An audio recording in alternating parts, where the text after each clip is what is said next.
put the titles right. Okay. And you can talk to me. Okay, perfect. So.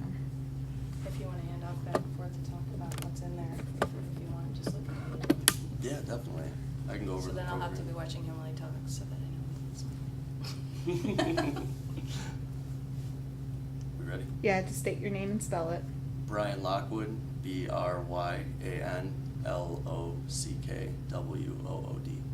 Jennifer Johnson, JenniferJohnson.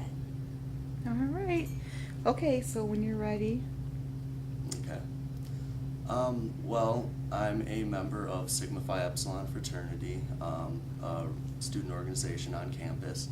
And we had an issue with members not being engaged in the organization as much as they should be. Some lapses in the operations of the actual organization. And we had a real need to increase our retention of our membership because we were having guys that were coming up here to Ferris, joining the fraternity, being in school for about 2 years, and then actually failing out of school.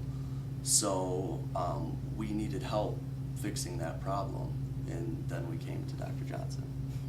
Brian approached me one day after class. He was in one of my summer classes, and he asked me if I might consider being a faculty mentor or advisor for the SIG-EPS. And I didn't really know what to make of that. I have a lot of commitments, and I don't like committing to something if I know that I can't do it well and give it the time that it deserves. So I asked Brian to come in and talk with me a little bit about what his needs might be. And he used all the right words. You know, we need help. We need to get our academics on track. We're worried about retention. He said, we need a mama bear.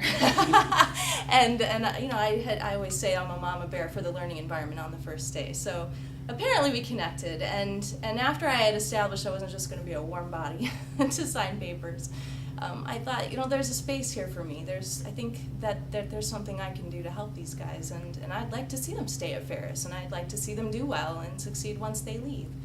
So once I had agreed to take on the role, I started wondering, how am I going to communicate with them? I don't know them. I don't know anything about the organization.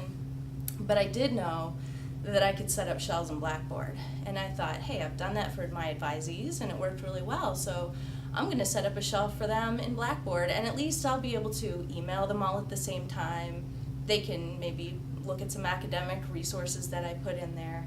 And so I did. I set up what I called SIG-EPS Central, and I showed it to Brian and said, what do you think of this?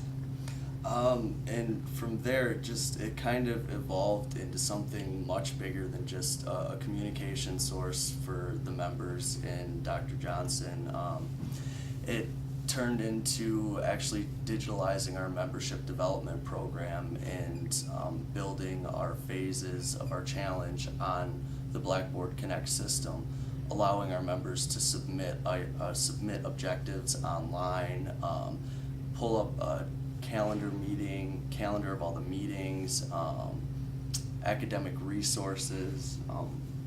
Yeah, we've worked out ways for them to keep track of dues, meeting attendance. A lot of their membership challenges involve professional development activities, attending extracurricular events like diversity events at Ferris. So we have a lot of good ways for them to keep track of what they're doing. You know, we're thinking, hey, here's a problem. Here's a tool that's never been used this way before, but we can think creatively. We can think outside the box, and maybe we can do something innovative that nobody's ever done before. And honestly, that's exactly what we did. We did something that's never been done before. At least from our national fraternity perspective, it just brought an overwhelming feeling of joy to know that Dr. Johnson was willing to be involved in our organization and help us out as much as she did. It really meant a lot to us and to me personally from having worked with her as closely as I have over this summer. So We can't wait to see where things go this year when we introduce the whole fraternity to the new system. I think it's going to work out really well, but I'm excited for the year ahead.